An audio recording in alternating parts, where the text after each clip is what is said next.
Welcome to part 5 of the Digital Gold series. Today I'm delighted to be hosting our expert guests, Dan Tapiero of 10T and Guido of Aurus. Dan is the CEO and founder of 10T, who brings 30 years of experience in macro commodity investing. He is also the co-founder of Bullion International, a physical precious metals platform for wealth management that has since 2014 expanded to cryptocurrency. Guido has an extensive track record in gold and commodities market. He's at the forefront of Aurus strategy and implementation. Aurus' objective is to make precious metals more accessible via blockchain technology. Thank you to you both for joining me today in helping both me and our listeners get a better understanding of how development in technologies like blockchain can help the gold market. We have in this series been focusing on digital gold more specifically and the digitization of gold. Will this make any difference to the market? Is there going to be an uptake? What are the benefits? These are sorts of questions that I would like to understand from both your perspectives. But before I launch into my questions, I want to sort of start with your opening remarks. What do you think about the gold market and where is it headed? So let's start with Dan and then move on to Guido. So over to you, Dan. Thank you. Sure. Well, now when you speak about the gold market, it could mean all sorts of different things. I think firstly, sort of about price and the condition of the market itself. I think we've had this consolidation that's been happening since August of last year when we hit over 2,000. And frankly, I think it's coming to an end. I think a lot of people have been surprised at the strength, or let's say the degree of sideways movement. And I'm not exactly sure what's the cause of it. Certainly in the Bitcoin world, there are people saying that gold is losing its place as a store of value. I think that's completely false. I think that, I certainly think that Bitcoin has been attracting a lot of attention, and certainly with people under age 40, maybe they think of Bitcoin more as a store of value than gold. However, gold, which has been this store of value for 5,000 years, is not going anywhere. And I think it is the best hedge still for traditional portfolios. All of the money that sits in the what's called traditional financial world, you're talking about $500 trillion of total assets. I really still think that the best hedge for assets in the portfolio in that world is gold. So I don't see gold going anywhere, certainly not going away. And I think it's about to enjoy a renaissance, in fact. Guido, your views on the gold market? Well, I agree with the points Dan just mentioned at first, but also looking at the position of gold today, for instance, the crypto market and Bitcoin definitely dropped more than 10%. And you see people also in our tokens actually hedging against a Bitcoin or cryptocurrencies by getting into gold. So I think these are complementary assets. It's not that they are supplement to each other. It's not like Bitcoin is the new gold. No, it's a complementary asset, and it's much more speculative and volatile, of course, than gold. And also we have to keep into consideration the gold market is so much bigger and more liquid and easier to access than the Bitcoin market. And adding something like blockchain technology on top of it can only expand that market. So I see more positives for the gold market actually with this new technology than with Bitcoin, because Bitcoin is still legacy technology. It's not updated that frequently at the moment. Is it a complementary asset? Yes. Can you compare it to gold? Absolutely not. Great. Well, thank you. I mean, it took no time to make reference to Bitcoin, and it comes as no surprise. A lot of our conversations in the digital gold, it's very difficult to have that conversation without referring to Bitcoin. So my real first question really is it fair to actually even compare gold to Bitcoin? And I know you both have brought it up, but do you think it's a fair conversation to have, because it is being covered quite a lot by the media and a lot by, questions being asked by investors and just market participants? Is it a fair comparison? Dan?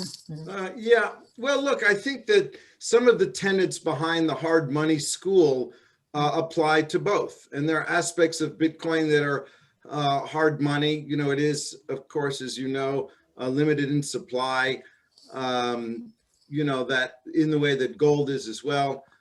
There are some similarities, but as I said, I mean, I think gold really is the only, and I think the best hedge for the traditional system. And I think Bitcoin, the Bitcoin network, blockchain technology, these are, you know, in a way, it's almost something completely different. You know, as Guido said, I think, you know, it's a new asset class, and I think that's right. And there is some overlap with gold, but I do think they're very complementary. I've been very vocal about owning both for, you know, the last 2 years. I think, frankly, look, you know, Paul Tudor Jones's piece from last summer, which talked about gold and Bitcoin as a store of value, you know, he said, yes, Bitcoin might be the fastest horse, he called, which is, you know, it might perform the best in price, but of course it's much more volatile. It has a completely different risk reward profile. You know, so I don't, you know, I see them as complementary. In terms of tokenization, look, I think it's very important. I guess maybe we'll get into this a bit later, but, you know, having gold, and especially physical gold, on a blockchain makes it fungible with all of these other assets that are going to be in the digital asset ecosystem. And I think there's a real demand from people to be able to transact from whatever digital assets they own into gold. And frankly, you know, as a founder of Bullion International, which sells and stores physical gold, you know, it's difficult to go from Bitcoin into physical gold. It's not straightforward. But once you have gold on a blockchain sitting on those digital rails in the digital asset ecosystem, it becomes fungible and very easy to transact. And I think will be sort of, you know, that'll help propel, I think, this renaissance in gold, making it easy, making it, in fact, it would be very easy for, you know, anybody to own a gold token backed by physical. And I guess that's a good lead in for Guido. Yeah, perfectly. Thank you for doing my work there, Dan. So, I mean, Guido, that's exactly what you guys are doing at Aurus, right? Where are you seeing the interest for that tokenization of gold? And what do you think is driving people to actually invest in your product? Again, it's a complementary asset. We have gold ETFs, we have physical gold, and it's not that tokenized gold is competing with any of these, because that's different demographics, different users, but also a lot of new use cases and need states that haven't been out there before. I mean, I love, for instance, collecting gold coins, but the need state for me there is that it's tantalizing and I love to look at it. It's a form of meditation almost. But if you look at tokenized gold and tokenized assets, actually, because we are not talking about gold. Yesterday, we launched a silverback token as one of actually the first silverback token on an exchange in the world at the moment. You can easily transact with it. For instance, this new cards, these are manufactured by us here.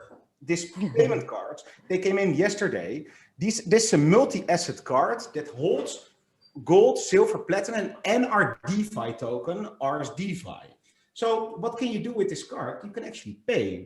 In the first quarter of this year, we're gonna make a payment cluster in a city in Europe. We're not going to announce it yet. And in that street, every shop, restaurant, and bar will accept this card, and you can pay with gold.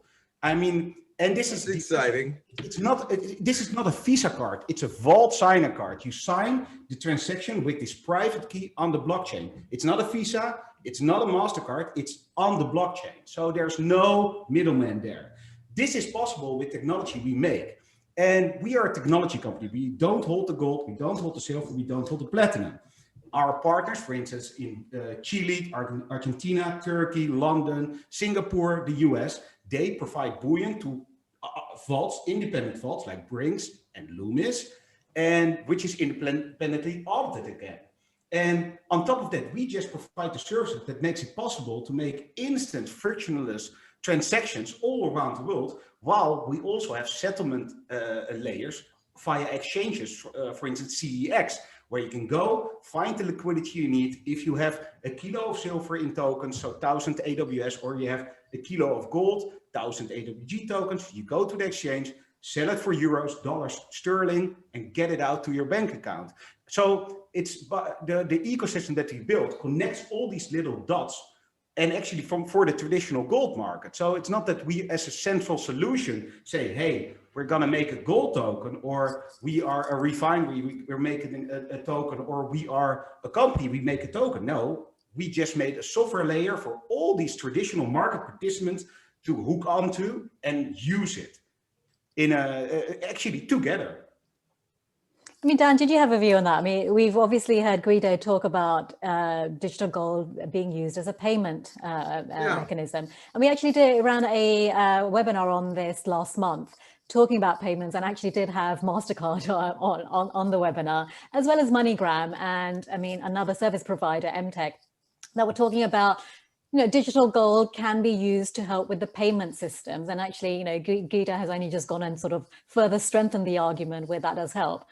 So, you know, we've heard about that. I mean, Dan, did you have a view? Sorry, Sakhila, sorry, Dan. Yeah. But gold as a payment only makes sense if it's gold to gold. Why doesn't it make sense if you have Visa and MasterCard in between? Because the transactional fees going out of the gold market and into the fiat market again makes it absolutely not affordable. So having a card that actually pays gold to gold is the only way to make it actually worthwhile as a payment solution. So look, I think that's fascinating. I can't wait to hear which city, which street on the city. Interesting that you could get all the vendors on the street to agree. I mean, I think that I wonder how long the street is. But you know, I think it's fascinating. I like the idea quite a lot. I have a little bit of a different view in the sense that for me, gold is a store of value. I don't, you know, and it's a hedge for the assets in my portfolio. I don't see it as much as a payment mechanism. The most interesting thing about digital gold, I mean, this is just for me, is that I see the possibility that once you've tokenized gold, that it is possible to earn a yield on it. And there are companies out there now, BlockFi, being a company in the digital asset ecosystem, focuses a little more on crypto only. But you know, with them, they have a program just started a few months ago with a Pax Gold token, which I'm sure Guido knows. They will accept delivery of the Pax Gold token, which is physical gold on the blockchain, and they will deliver a yield to you. So again, it's you know, it's you know, it's not the same thing as having gold in a vault, not the same thing as having gold in your house or whatever it is. However, it is possible to earn 3, 4, 5% yield on tokenized gold in the digital asset ecosystem. And for me, that is really groundbreaking, something new, something that we haven't seen before. Gold with yield. Again, I know it's not the same thing exactly as owning the physical gold, but I think it's an important new development, and I think will eventually, you know, be something that spurs people's interest in the digital gold world.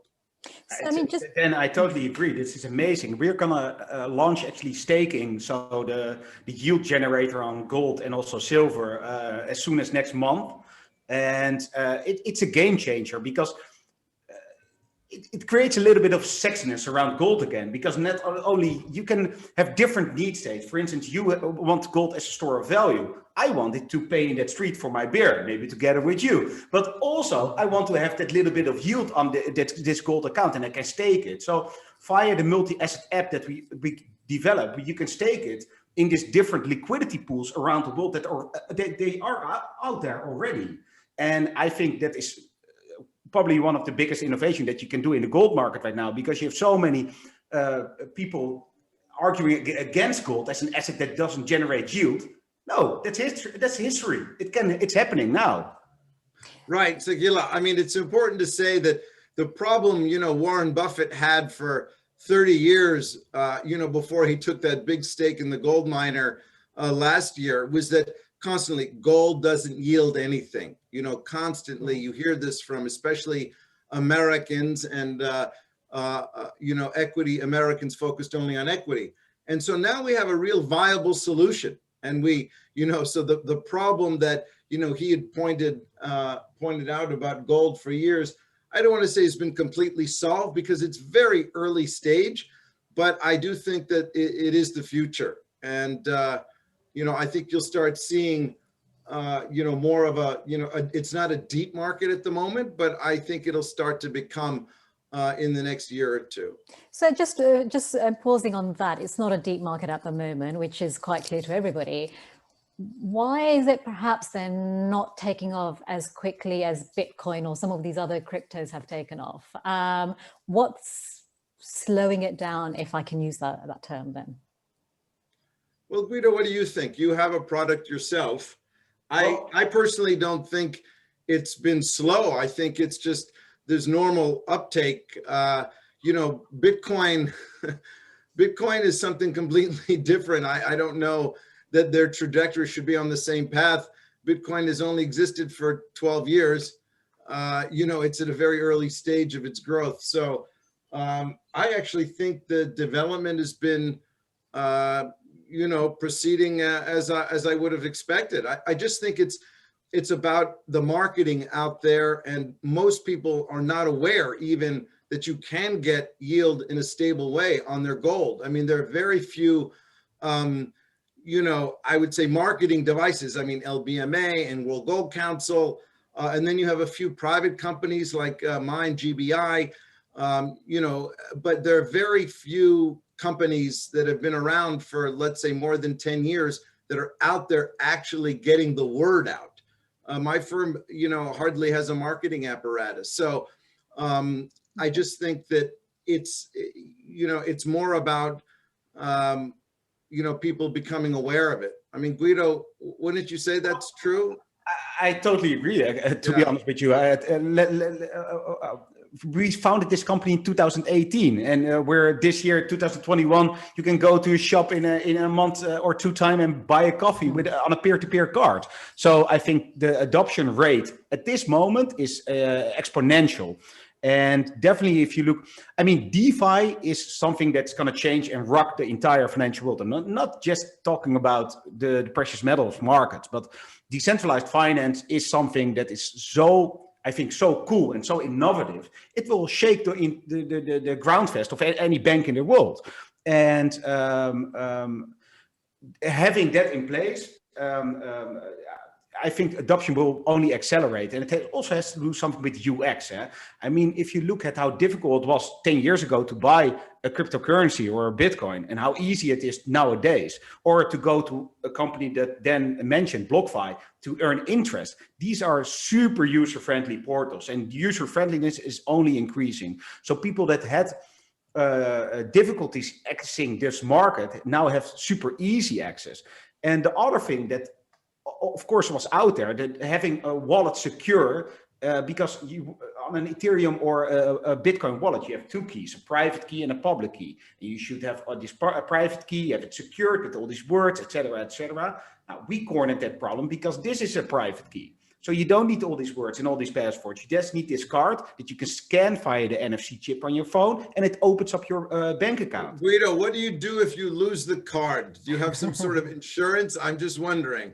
Yeah, definitely. Okay. You can replace your cards, because if you are KYC'd in our network, in our governance dashboard, you can just replace your cards and have a second multi-sig security also on your app. So you have your card, but you also can have your Face ID or your fingerprint. So, I mean, talking about marketing, you both have sort of alluded to marketing and the fact that, you know, the innovation is, there is definitely momentum behind it, but marketing needs to support that momentum. The question then really is, I know I'm familiar with this space now, having hosted the 5th webinar. I've heard a lot of tokenized projects. How do I figure out which one I want to invest in? And I guess, you know, I'm not looking to invest for any sort of listeners out there. But the point is, how do investors determine which token to back? And there's so many. I think the last count I was told is probably about 60 or 70 tokens. How do you figure this out? Again, sorry. Either both. I mean, both. Yeah. Go ahead. Yeah. Go ahead. I think, Sakhila, how will you determine which coin you're going to buy? a Krugerrand, a Maple Leaf, a Philharmonic. I mean, again, there's not one taste that fits all. It's not that you go to, you have ice cream and that there's vanilla is the taste for everybody. I mean, Dan likes vanilla, but I like chocolate. So it's again, you do your research, do your own diligence, and some token might excite you. Some company might fit you better, like Bullion International, to store it physically. Maybe you want a gold coin. It's not that the product itself, there's one best product. The market is big enough that to have multiple projects out there, and one project will suit some person better than the other project. And I think it's as simple as that. I like, for instance, a Maple Leaf coin. I also like very much the Krugerrand coin. But yeah, maybe Dan again likes the American Eagle. So again, it's what your taste is. The need states.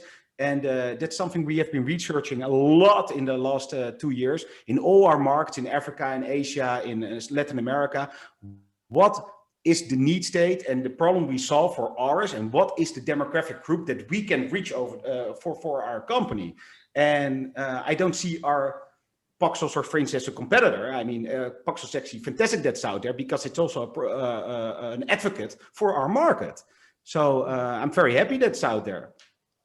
So I guess you're saying that more than one token can coexist. More than one gold coin exists also, Sakhila. Yeah. I mean, Dan, what are your views on that? I would say, look, as a long-time investor, I would say, look, there is a way to differentiate. I mean, if you want, I personally would look at, you know, the tokens that have the largest amount of gold, you know, in storage. And so maybe they're the ones with the most track record, the oldest ones. There might be features on new ones. I mean, Guido's, you know, has this card now attached to it. You might like that feature. But if you're just coming into the space and you're new and you do your research, and I think certainly the top 3 or 4 ones in terms of gold stored, you know, is an important, I think, an important metric, just because it shows you that there is some depth there to the market, right? There'll be more liquidity in the tokens that are larger, i.e. the ones that have more actual physical gold backing them. So I actually don't think, you know, of the 60 or 70, there are probably a whole bunch you don't want to touch. And I think, and that's just because, just like, you know, just like everything, there are things that seems to me to be a bit too much. I don't think, you know, honestly, I don't think 10 years from now or 5 years from now, there'll be that many. You know, I think there'll be, you know, certainly, you could certainly have at least 10, maybe more, I don't know. But I would say, you know, do your homework and pick the features that you like the best. And as I said, I mean, I'd look forward to going on the street with Guido and him using his card and getting me a beer. That would be, and we will. His card, right? I mean, I want the ice cream, so I don't know about you. You can have your ice cream. Great, thank you. So talking about, I guess, investing in gold, and we've obviously discussed much about gold tokenization. There are the ETFs out there. How do you see this working with the ETFs? Is it either or? I mean, people who are investing in ETFs, do they need to start looking at gold tokenization? Where do you see this sitting within the marketplace? Yeah. Guido, let me just take that up for a second. Yeah. Look, I think the ETF is a 20-year-old technology. The ETF was invented in the 90s. So look, I think for the legacy system, the traditional financial system, you know, I guess it's fine. But this is sort of the next level. You know, this new technology, i.e. tokenization applied to gold, I think eventually will take all of the gold away from the ETFs. So I don't see the ETFs 10 years from now surviving, just simply because this is superior technology. Just like I think it's very likely that you have most equities, for instance, you know, sit somewhere on a blockchain, which is sitting somewhere in the digital asset ecosystem. And you're already starting to see this. Some of the more advanced exchanges, you know, you've seen this with Binance, you've seen this with FTX as well, starting to tokenize equity. So gold to me is natural and easier target for, I'd say target. I mean, yeah, I would say target for being put on a blockchain, because there is a standardized gold unit. I mean, as you know, LBMA 49s is the standard, right? And so I think that standard is very important. So I don't see the ETF really surviving that long. Just for instance, it's the very same thing as, you know, the SWIFT payment system that we use. It was invented in the 1940s and 50s. It's a pre-internet technology. So I don't really see any way that in the next 10 years, we're still using the SWIFT payment system. Anyway, that's the sort of analogy I have in my head. Oh, Dan, you're even more pro than I am. I was going to say, Guido, is that music to your ears right there? Yeah, thanks, by the way. Now, but definitely, if you look at the technology-wise, I mean, some problems have arisen in the past years with regards to ETFs, and blockchain being eventually a ledger. I mean, what better way to prove transparency than via a public ledger? The other way is, like Dan said, SWIFT. I mean, a settlement layer. Blockchain is the perfect settlement layer. So if you look at combining those two, transparency and settlement, you cannot beat the efficiency of blockchain technology then. So ETFs, fantastic products. I own a lot also in my own investment portfolio, but it is legacy technology. Oh, and come on, Guido, you should not be owning any ETFs. My goodness. I also have to take care of my pension. Huh? I own a lot of gold and silver, by the way, and platinum. All right. But only via my own products, via the company products, which is actually not provided by us, but I'm supporting our broker network, of course.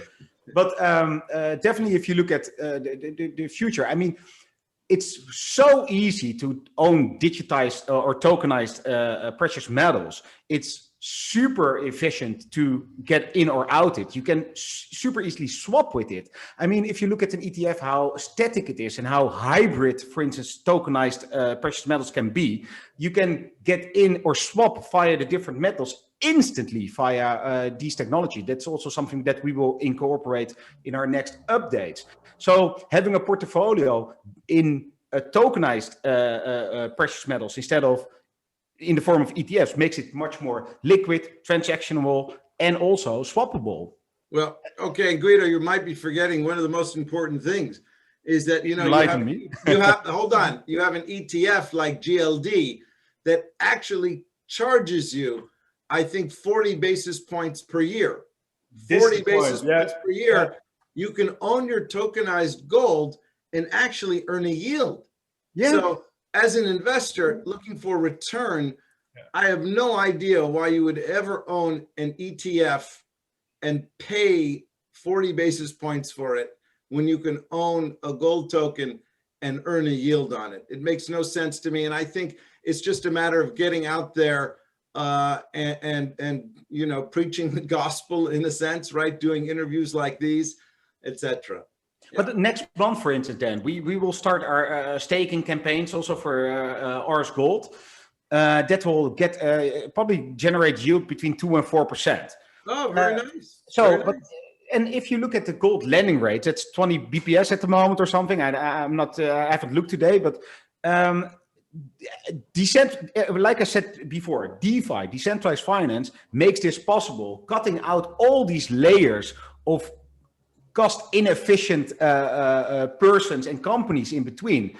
And that's why this is possible. And I think it will take some time for people to comprehend how awesome this opportunity. You know that apparently already, but having actually generating yield on your gold portfolio, that's something completely new. Why on earth would you hold the US dollar if you against some negative interest rate or some super low interest rate, if you can hold gold and earn a yield? I mean, or euro, you know, Guido, why would you? Oh, the euro is just as bad as the dollar, you know that. Yen or any of these currencies that are, you know, in real terms, losing purchasing power every day. Yeah. Right. And they're negative in real terms, all of them. Yeah. So, I mean, this has been fascinating, and I am running out of time, but I'm going to be a little bit, I guess, devil's advocate here. All I've heard is very positive support for digital gold or gold tokenization. Is there a challenge that you see for digital gold? I guess I'm trying to understand the downside here, and may not be a comfortable question, but you know, in the interest of transparency for our listeners, where's the downside on this? If I can start then. yeah, go ahead. It's not just about digital gold. If I look for, we are a technology company. The downside at the moment is scalability of the network, the settlement layer, so the blockchain that we use. And we are implementing now in Q3 a layer 2 solution, which actually, that's the innovation that's happening now in this space. So you have the old networks, the blockchains that are settled the transactions, and you will have layer 2 solutions, and we call them payment channels, where you go from one payment channel to another payment channel to actually do transaction. Because high fees on the network are now making the network unaffordable, or not unaffordable, but expensive, but also congested, because there's too many transactions on the layer 1, so the settlement layer. So taking transactions out of the settlement layer and into a payment channel, which we will introduce, like I said, in Q3, that's the step forward. And right now, that's the bottleneck. For digital gold itself, I don't see a lot of downside, to be honest. Yeah, from my perspective, I mean, again, look, I see it a little differently. You know, the gold world and gold owners, you know, for many years, part of the attraction of holding gold was that you held your gold, and it was your gold. You know, you had allocated physical gold in your name, or you had it in your possession. And there are a lot of people who are very hesitant to the, you know, they'll think that digital gold, that there is hypothecation risk. You know, it's not in your possession. And so I think that that is one of the strong suits about gold. So there are people in the gold market who will not convert to a digital gold token, because one of the reasons they're holding gold is they want it in their possession. And so I think that, you know, you say, why is adoption a little slow? I think, you know, for that reason, you know, that is certainly one of the reasons, because traditionally that was one of the great benefits of gold, right? As opposed to having your dollars or your stocks in your broker account or in your bank, or, you know, lent out in the system, you could always own your gold and have it in possession. So, you know, I think that's just the counter argument, right? That it's the physicality of it that attracted people to it as a hedge and as an asset. And I don't think that's going to go away. I just think that there's a new way for the market to expand. I see this as bringing all sorts of new people into the gold space, and I think that's why it's so powerful. But again, you know, it's going to take getting the word out there. Yeah. Can I add something then? Yeah. As a last point also, I mean, what we did with traceability, for instance, from within your app, you can actually see if you own our tokens from which bar and which vault it came from. And from all the network of distributors around the globe we have right now, and the vaults from Brinks and Loomis, you can actually redeem it at any moment in time. So there's physical traceability and a redeemability. And I agree, there's no plain vanilla over here. I mean, this is a product that will add something to this industry. And gold coins will stay out there, and I will keep buying them also because I love them. And the same goes for ETFs and Gold Bullion International that stores for its clients. It will not go away. It's supplementary. It's complementary. Right, that's my cue now. I think I need to start wrapping up. I mean, I did ask for extra 5 minutes, so thank you for giving me the extra 5 minutes, Taylor. So look, this has been, again, very informative, really helpful, and lots of great insights. And again, you know, good to hear that you're both very, I guess, bullish in terms of the gold tokenization, but we also have heard challenges, and we've sort of, you know, we're looking at how these challenges are going to be addressed. And the only way to answer the how is time, and see how this pans out. So before we conclude this webinar, I just want you both to give, you know, a minute each in terms of your concluding remarks for what needs to happen next for this journey to be successful. Dan. Go ahead. Go ahead, Guido. Oh, go. Well, definitely what needs to happen right now, and it's already happening, that's regulation. Regulation is very important, definitely with regards to AML and KYC, and that's something that's being implemented as we speak, also for our company, Aurus Technologies. And I think that's very important to have clarity on what the regulatory status is of a token. Yeah, I mean, look, I think everything is on track, frankly. I mean, you know, it's a process, things take time, but, you know, we're moving in the right direction.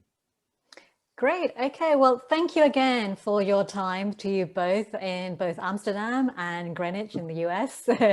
Great to have had your insights. Taylor, over to you.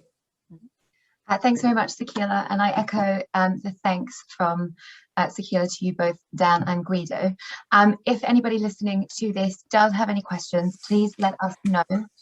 You can email us at ask@lbma.org.uk with anything that may have popped up throughout this webinar, and we will send these across to our panelists so that we can provide you with an answer. But that's it for this webinar. However, we do have some upcoming webinars. So moving on to the next slide, we have, I know we normally do bi-weekly, but we are adding a few extra ones into the mix because we just have so much content that we want to provide for you. So next week, we do have a webinar on Indian gold demand. So this will feature Jeremy East from, from the LBMA Senior Advisor for Asia, and this will also feature Shekhar Bandari from Kotak Mahindra Bank and some PR from the World Gold Council. Following that, we do have our Head of Responsible Sourcing, Ellen Martin, returning for another webinar on responsible sourcing. This time we are welcoming Marcina Hunter from Global Initiative. So that's one not to miss. And that will be at the special time of 11:30 in the morning, actually. Forget what I said, it's 11:30 in the morning, British Standard Time, so I hope you can join. And then the following week on the 27th, we have ESG and mining. So that will be with our Chief Technical Officer, Neil Harvey, and we do have some special panelists lined up for you then. But before I waffle on at you for too long, I will wrap up and say if you do have any questions about what we have coming up or anything else that we've got, in the LBMA, in the industry, we do share these on our website, on our social media accounts, or if you have any questions, again, please just email us at ask@lbma.org.uk. And again, I know that we've done thank yous aplenty, but we really do appreciate you joining us, Guido and Dan, and again, Sakhila, for hosting. So with that, thank you and have a lovely weekend. Thank you.